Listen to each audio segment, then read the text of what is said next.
I'd like to show you something using these 4 cards. They're not playing cards, they're actually top hats.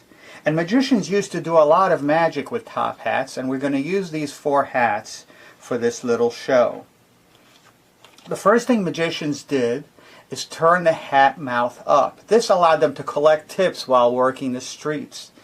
The second great idea a magician had about 100 years ago was to snap their fingers and produce a rabbit out of the hat.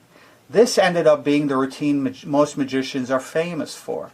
But back then, people in the audience used to wear hats, so they would borrow a hat, snap their fingers, and produce a rabbit out of the hat.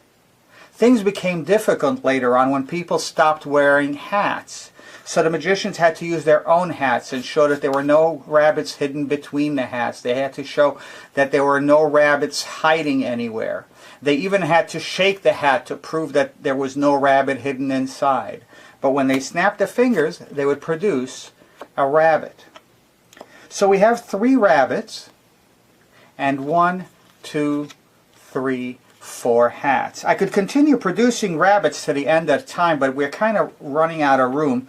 So instead of producing another rabbit, what I'm going to do is snap my fingers and make one of the hats disappear. So we now have only 3 hats, 1 for each rabbit to claim as their home.